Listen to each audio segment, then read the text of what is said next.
All right, in this problem we're going to try to minimize a distance. So we're going to find the point on the plane x plus y plus z equals 4 nearest the point 5, 4, 4. Before we jump into it, let's take a look at a picture of this. So here's a picture of the plane x plus y plus z equals 4, and here's the point 5, 4, 4. So if I wanted to get from this point onto this plane, I could take lots of different paths. So the question is, what point on this plane would be the shortest distance from A? Now, if you've taken linear algebra, we did a similar problem in a different way. And you could think about projections and vectors and things like that. But we're going to approach this a little bit differently using maximizing, minimizing, and partial derivatives. Okay. So what is it that we're trying to maximize or minimize? Well, we're trying to minimize the distance. And with these kind of problems, that is always the first thing you want to think about. What is it that you're trying to maximize or minimize? So we're trying to minimize the distance. So that means we need to write a formula for distance. So hopefully you remember the formula for distance in 3 dimensions. If the distance between 2 points, x1 and x2 would be, or x1, y1, z1, all that business. So you'd subtract the x coordinates and square it. You probably remember the one from 2 dimensions more than 3 dimensions, but with 3 dimensions you just add this additional variable. Okay, so that's our distance. So what are we trying to find the distance between? Well, we're trying to find the distance between some point on this plane and then this point 5, 4, 4. So let's let the point x, y, z be on the plane x plus y plus z equals 4. So we want to find the distance between that point and 5, 4, 4. So let's write a formula for that. Okay, so that distance is going to be, and I'll put this all under a square root when I'm done, x minus 5 squared plus y minus 4 squared plus z minus 4 squared. So if I gave you any point on the plane, I mean, we could come up with a point on the plane like 0, 0, 4, right? That would be a point on this plane. So if I wanted to find the distance between 0, 0, 4 and 5, 4, 4, I would just plug 0, 0, 4 into here and I could find the distance. Is that going to be the spot where it's minimizing the distance? No, it's not. All right, there's going to be some point closer. Guessing and checking, not the best option here. All right, so in the last example that we did as well, if there's a way that we can get rid of one of these variables, that would be great. So here we have a relationship. We're going to have to use this relationship somewhere, right? We do need to put this into the problem, because otherwise, if I just gave you this distance formula, you know, x, y, z could be any point in space, but we want x, y, z to be on this plane, so this has to be true. So what we want to do is come down here to our distance formula then and substitute in for one of the variables. Let's go ahead and substitute in for z. All right, so then I'm going to have x minus 5 squared plus y minus 4 squared. And then for z, I'll put 4 minus x minus y. And then we still have this minus 4 squared. All right, so I put 4 minus x minus y in for z, right? Because if I moved the x and the y to the other side of the equal sign, that would equal z. All right, so we're going to clean this up a little bit under the square root. And now we have a function of just x and y that we're going to minimize. But I want to say one thing here with this big square root. That's going to make your life a lot easier. And you might remember this from Calc 1 problems as well. So I have this function d of xy, right? And that I'm going to try to minimize. Now, let's say I had some other function. Let's call it b of xy that was basically the same as d of xy, except it didn't have the square root. And I'll take the opportunity to clean this up a little bit. 4 minus 4 is 0. And, well, we can talk about this negative x, negative y in a minute.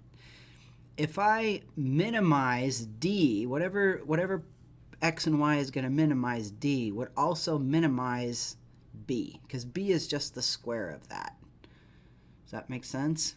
Whatever x and y you put in here that you would take the square root of and get the smallest possible answer, then what's under the square root would have to be the smallest possible value that could be under the square root. So if we minimize b of xy, that's going to give us the same xy as if we minimize d of xy. So it's just going to be easier computationally to minimize b of xy. So that's what we're going to do. Okay, now I want to say one thing about this.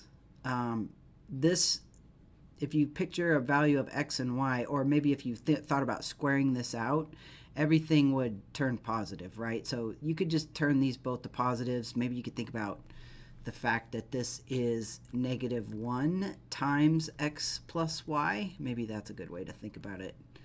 And so the negative gets squared. So when I see something like this, I usually just change it to plus. But we're going to FOIL it out anyway. Maybe it's not worth talking about. Okay, so let's multiply all this out. So you guys know how to do this stuff.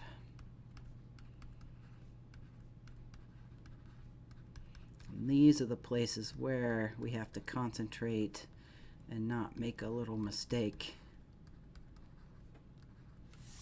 Now, why am I doing that? Well, I'm going to do the partial derivatives with respect to x and y. It's going to be a lot easier to do the partial derivatives, I think, if it's all multiplied out. But you could do the partial derivatives in this form as well if you wanted to. I guess it wouldn't be that hard. All right, so if we clean this up,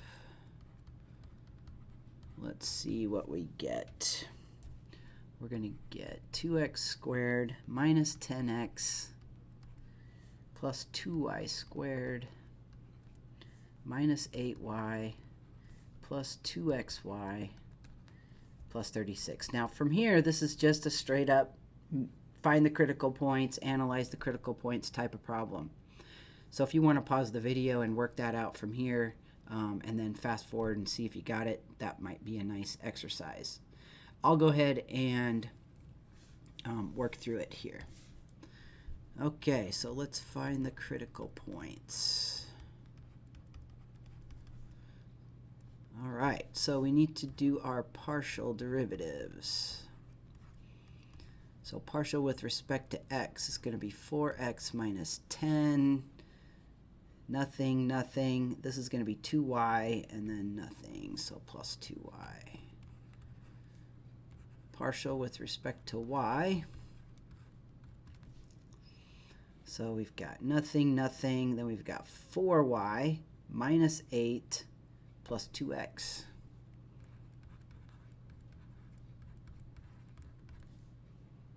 Okay, so now we want both of these to be equal to 0. And then we're just going to solve this system. Now I noticed that both these equations have a multiple of 2. So I think I'm going to divide both sides by 2. You don't have to, but that's going to allow us to maybe solve for a variable a little easier. So yeah, maybe I'll solve this one for y. Oh, let's see. That's going to give me 5 minus 2x, and then substitute it over here. Or you could go the other way.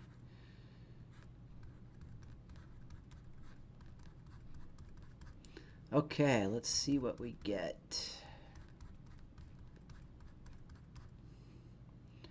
Oh, let's see. Let's move this over here.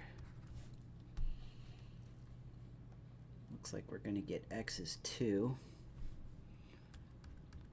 So if I substitute that over here, we're going to get y is 1. All right, so there's my critical point. which is 2, 1. Now, again, remember what this is telling us. If we want to think about whether this is a maximum or a minimum or a saddle point, remember we're talking about distances. So if we go over here and look at this, and I'm looking at distances from A to this plane, is there a maximum distance from A to this plane? No, there's no maximum distance, right? Because the plane goes forever. So there's no way this point is a maximum. Could it be a saddle point? Could the be some places where the distances are getting smaller in one direction and bigger in the other? No, probably not. So I'm going to guess this is my minimum point.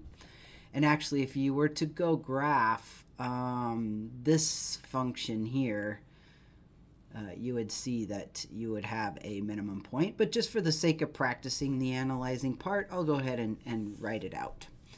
So to do that analyzing part, we need to find our second derivatives. So let's see. Oh, here they are right here. Okay, so there's my first derivative. So that one with respect to x, gosh, that would just be 4, right? Pretty easy. So byy. Derivative of this with respect to y, that's just 4. Okay, my mixed second order partial derivative, x, y. This one with respect to y is just 2. This one with respect to x would just be 2. Okay, this is going to be pretty simple. So if I evaluate this, I'm going to take that times that minus that one squared, which is certainly positive. And we have this guy is 4, so that's positive. Notice that one is the mixed, or the partial yy is also positive. So if we look at our little chart, that's going to tell us that we have a minimum. Awesome. Minimum. Okay.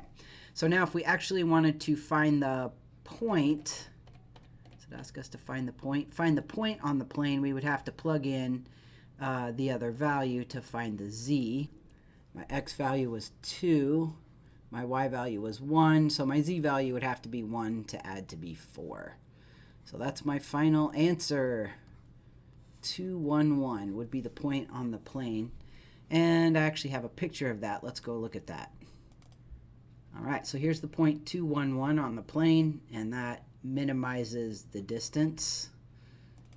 If we draw the segment, or see that this segment is perpendicular to this plane, which again, if you've taken linear algebra, you might think about projections and least distances and things like that. All right, so this is kind of a cool example of how we can use maxes and mins to solve problems with multivariable.